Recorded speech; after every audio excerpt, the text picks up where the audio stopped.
You guys go to page 217. Let me just flip through a couple things before we move to this content, okay?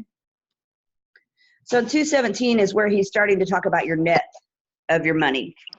And so he's gone through thinking and earning, and now you're netting. The only difference of net is that you have your expenses in, okay? So on 218, it says implementing the models, and there's a nice summary there on 219, the issues between earning and netting. So it talks about leads, listings, leverage, money, which is just talking about a budget, and then you staying focused on the 20%, counterbalancing your life to maintain energy at a high level. So remember that part, staying focused on the 20% and counterbalancing your life to maintain your energy. So then he gets into 220, on page 220, the leads. Sustaining solid lead generation program that emphasizes marketing consistently increases the number of leads. You with me, Cindy? Are you girls? Yeah. On page 220, right? Yeah. So I'm just going to skip over some of this because this is not our content, but I want to just maybe review a little bit. So this is talking about how do you sustain that lead gen program. And he basically just says real professionals don't stop lead generating. On number 2, page 222, number 2, tracking and converting your leads through others. Once leads are generated, they must be followed up on and turned into appointments. They should generate a predictable number of signed buyer agreements. So it's basically saying, is your lead generation consistent and consistently giving you the leads you need? Number 3 on page 224, protecting your lead generation focus time. So this is where most of us struggle, including me. I was talking to my coach this week, and he said, you know, some people will say, well, that's not really for me. I'm more of a person that's on the go. And then one way that you work around that is have your call list with you, and you might be standing in line waiting to ship something at the post office and make a call. You might be that annoying person making a call. I made 2 calls from my car yesterday on my way somewhere where I had my list with me and their phone number and what I wanted to talk to them about. I find shut the door, spend 2 hours, nothing but lead gen, and then everything else will still get done. But you got to be prepared for who you're going to contact. Protect your lead gen focus time. Number 4 on page 226, weighing your options, the process of discovering what works and doesn't work for you. I really love this content because so many people think that lead generation is a dirty word. They say, what do you want me to cold call or door knock? I'm not going to do that. And really, that's not the point. The point is what kind of lead generation is the right one for you. For example, you might love open houses. Well, if you love open houses and you have found success in open houses, do those. Just do them consistently and at a high level. So he says on the bottom of page 226, last paragraph, so many agents do spur of the moment idea of the month marketing prospecting. They adopt new lead generation programs of the latest, greatest, best, most creative idea seminar, or they reinvent the program based on some can't miss, pay for itself, instant success thing they buy. And then they're often spending money, discarding previous strategies, and so on and so forth. And then they typically don't get the results they want. So on number 7, page 231, getting sellers to accept the team concept. So this is, of course, if you have a team concept and how you explain that to the clients. And conversely, if you don't have a team, getting them to buy the single agent. Like I just talked to a team and they said I was going to have an army of people. And then my script might be, actually, I'm a team of 1 and here's why that matters. I'm going to give you the best service. You're going to reach 1 person. You don't have to explain yourself a million times. Like it'd be very easy, right, Cindy, to explain to someone why you're going to give them the most energy because, heck, you're my only client.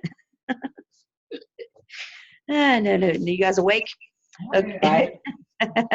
Okay, getting sellers accepting concept. So that's just like kind of a little bit about your language. Consistently marketing your seller listings for more leads. So a lot of times people will place it on the market and pray it sells, and they don't realize that's a lead generation engine, every listing you get. So then on page 234, we get into leverage. Making time to learn and implement. This says recruit, train, consult, keep, process. So what this is talking about is when you're ready to hire someone. Okay. And so instead of, oh my gosh, I'm so busy, I'm going to hire somebody that's walking down the hall. We call it career visioning now. So when the book was written, Gary called it recruit, train, consult. same information, called career visioning. That's where you guys get your KPAs. And that's where there's a 2-day course that you can take that when you are ready to hire a talented person. Like I'll give you an example. We hired here somebody on our staff a couple months ago. And so we had put her through a pretty rigorous, I don't know what that big phone is, make it a career visioning process, which is a proven system to help hire and retain your talent that you have. So this is just talking about that. Make sure you learn to recruit talent. So as you're running your business right now and you're doing your day-to-day things, do you have it in your mind to grow your profit tree? That should be something that you think about doing. How am I going to get a certain amount of people in my tree each year? Like let's say you had a goal of 3 people each year so that you could offset your cap and have your expenses lowered. Well, that's one aspect of that. And then also, depending on how big you want your business to be, you are going to leverage yourself at some point, even if it's just to do stuff you don't like to do. Are you watching other people for talent? And I will tell you that other agents in the office, in our office, including me, leadership, everyone, we're watching for talent all the time. We're looking to see if there's a person who might join our team or somebody else's team, or if we can help them grow their own team. If you guys want admin, you come to the team leader and I get some support on that. If you're thinking about growing a team or getting on a team, all of this is in that training.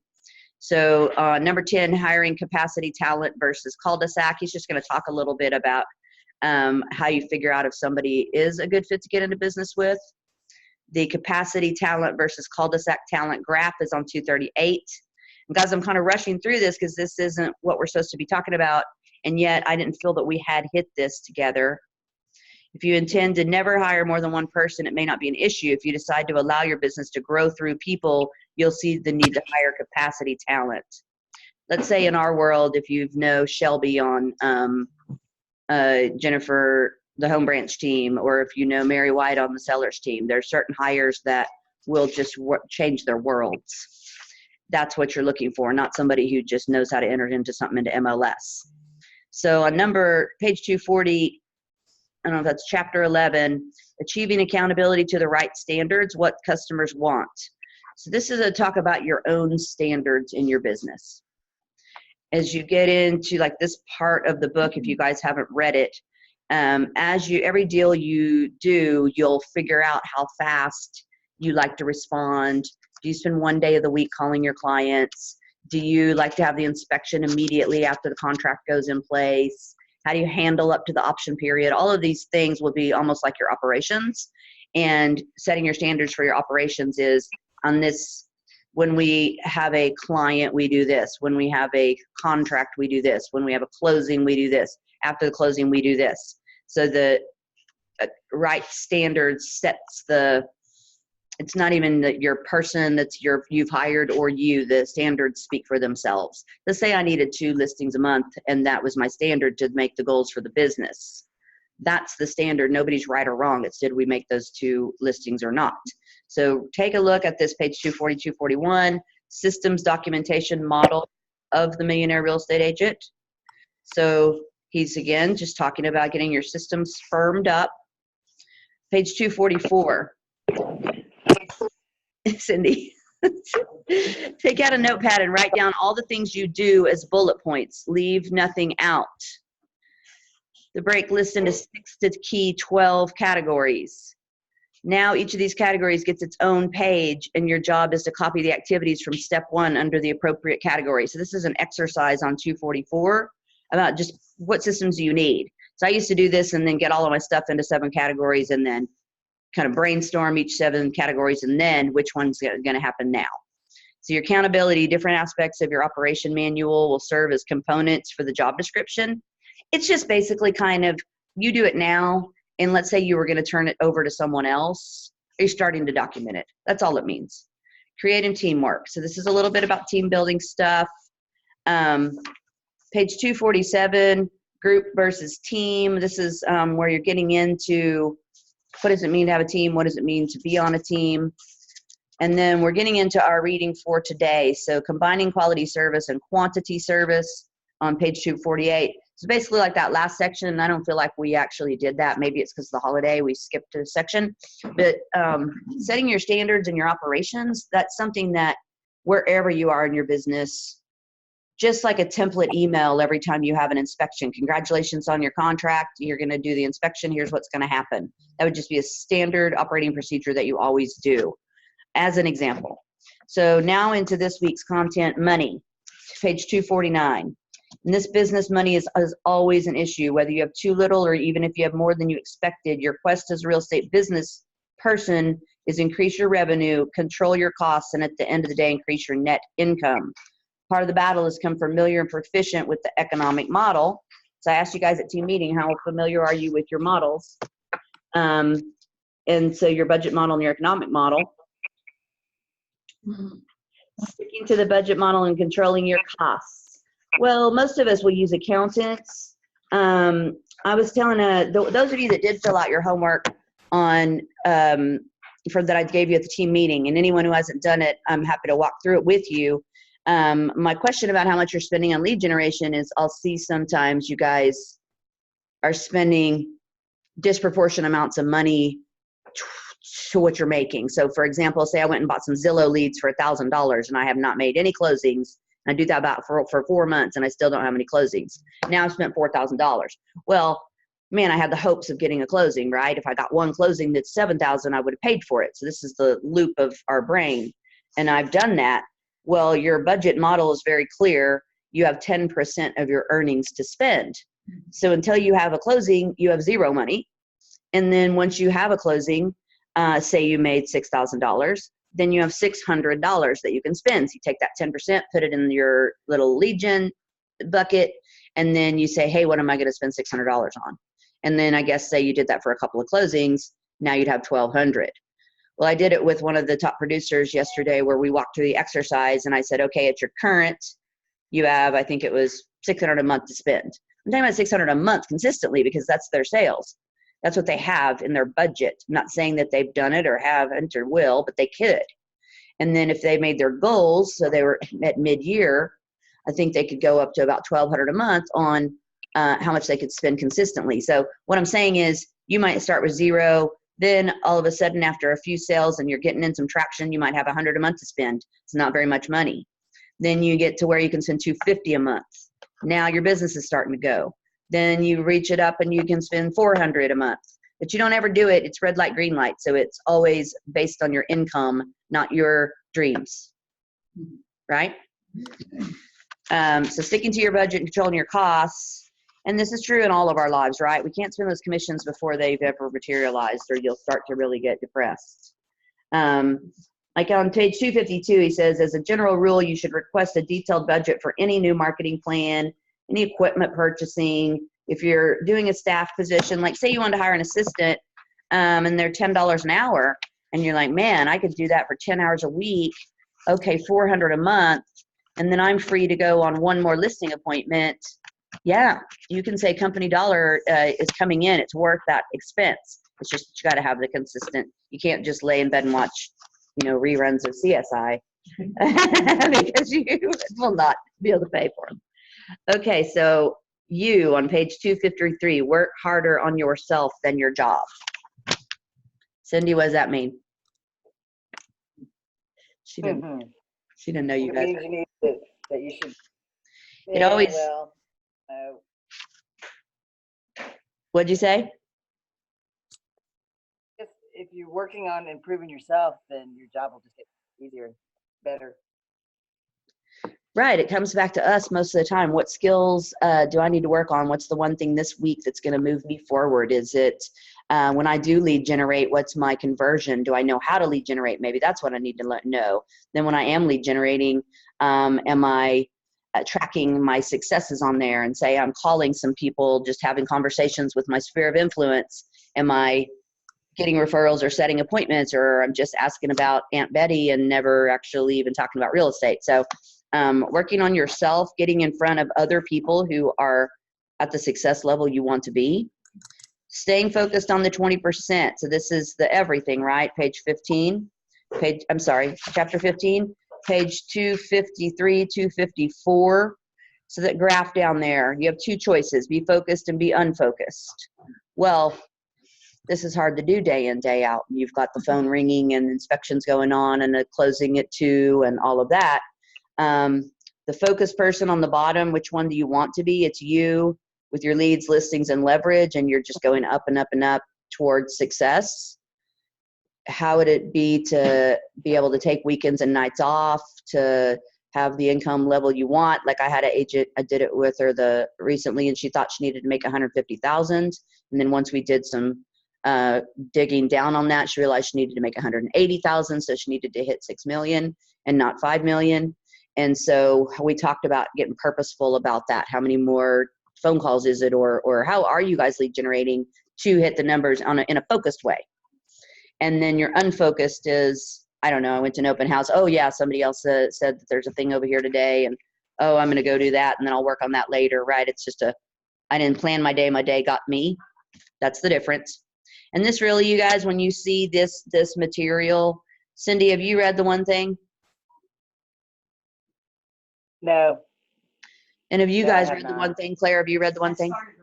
You will see that this is the content of The One Thing. I mean, this is where Gary, before he even ever wrote The One Thing, it's in here. And they started researching that as well. But you'll hear it referred to as your big rocks or your top 20% or your one thing. This is when we all mean the same thing when we talk about those. So on your daily to-do sheet, you've got everything. And then you figure out what your top 20% that matters is that will make you money. If you're doing something and it's not making you money, that's fine, because you have to work on things. You can't just not do them, but you've got to first work on the things that make you money and then do the other stuff. So he gives you a little figure there on 255. I recommend you kind of dog ear that. Write down your key goals, allocate time in your calendar for the action steps you need to do them. If time permits, work on the rest of it. Create a daily planner. So you guys should already be using a daily planner. That's where the idea comes from, right? If you still struggle, like when I did that exercise at team meeting, lots of people's answer for their challenge is time blocking. That's certainly my challenge.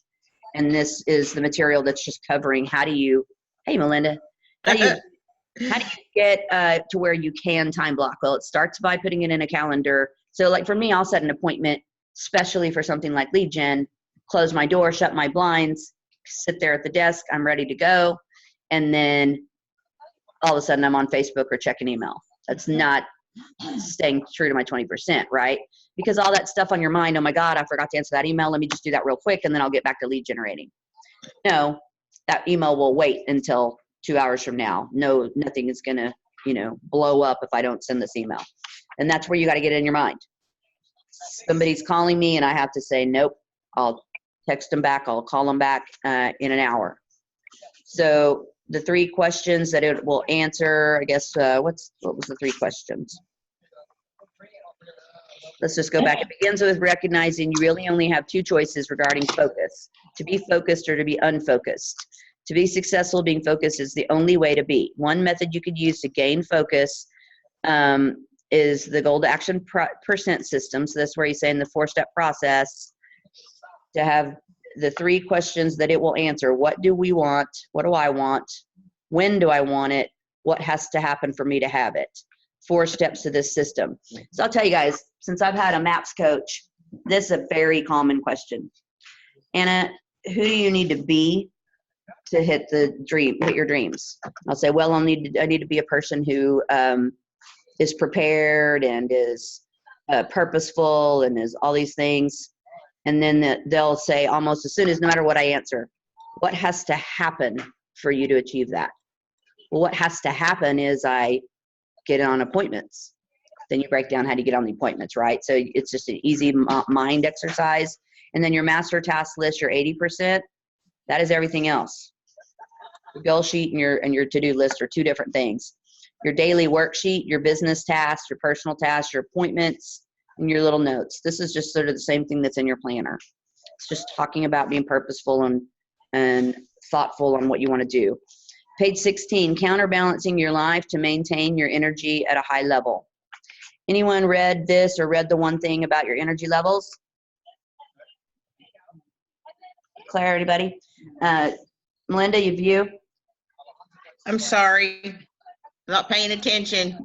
Oh, that's okay. So on page 259, Counterbalancing your life to maintain your energy. Basically, what this is talking about is, say you had a goal to put 10 people in your database today, or to contact 10 people, or to go to a networking event and then come home and put those people into your database. Just giving you guys some examples of something that would you would be doing, right?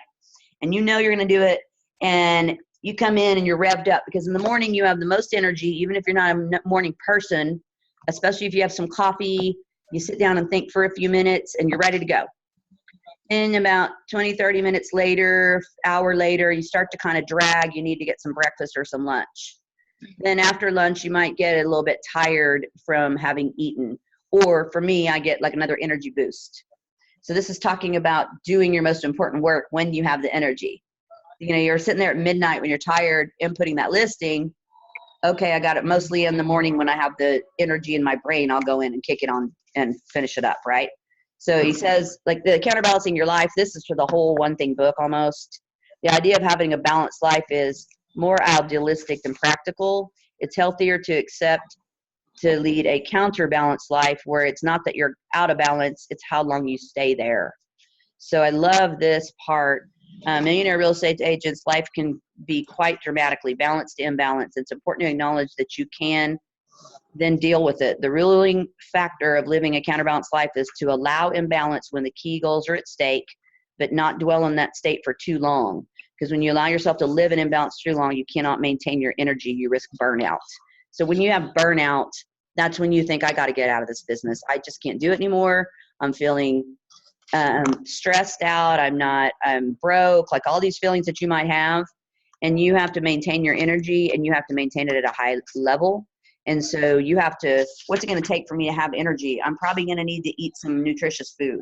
I'm probably going to need to walk around or exercise at least in some form every day. Can I be my best version of myself if I just eat completely unhealthy food and never exercise and work 90 hours a week and don't even get 6 hours of sleep a night because I'm all worried?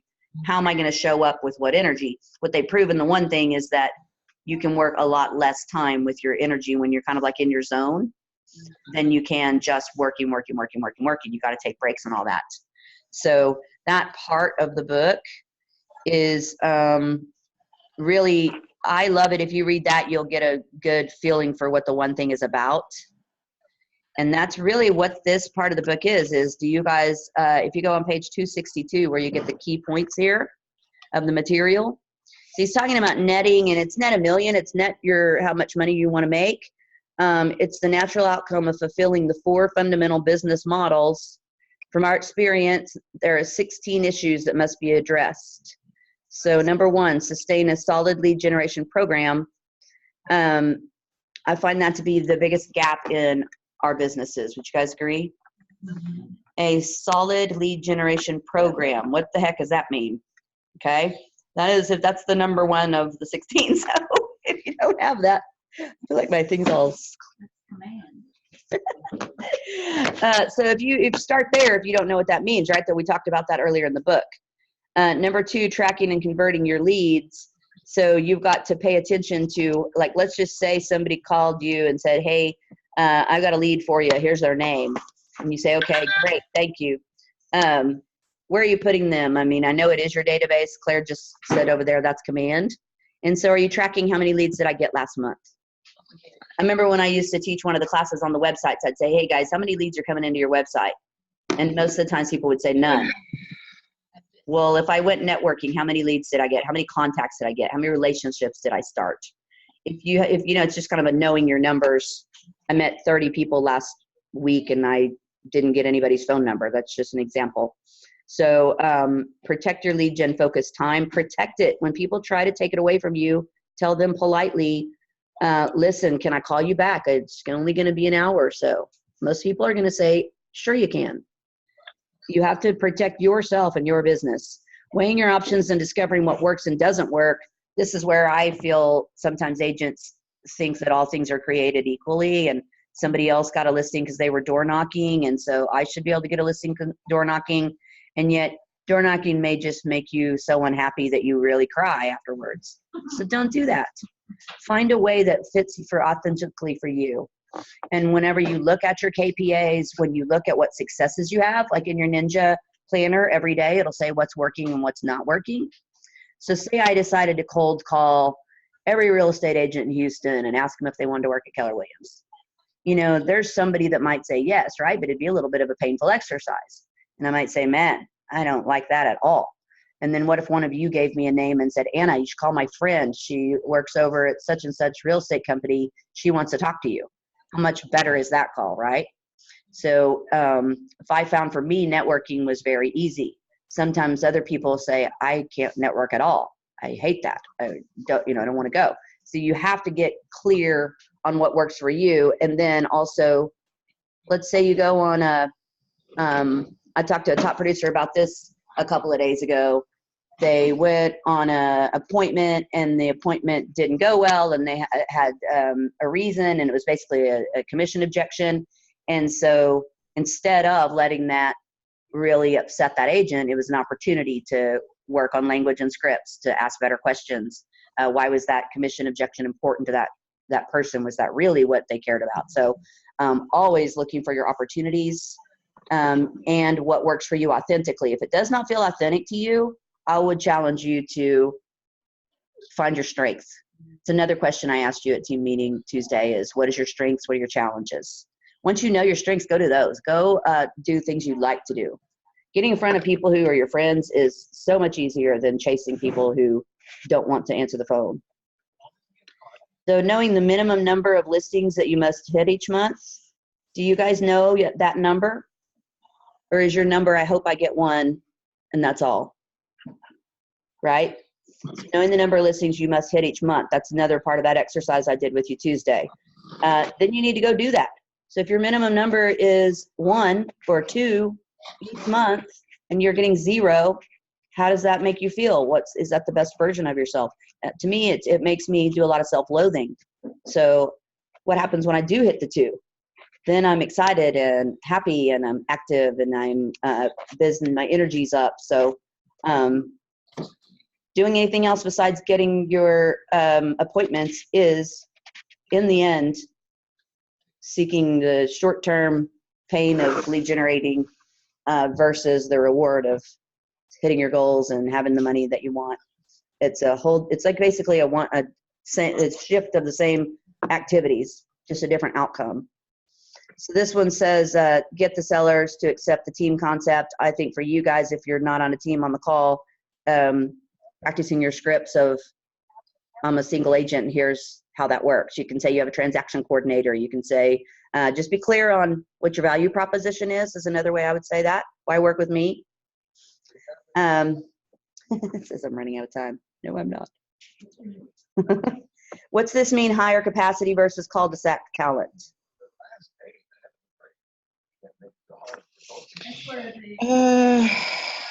Not sure.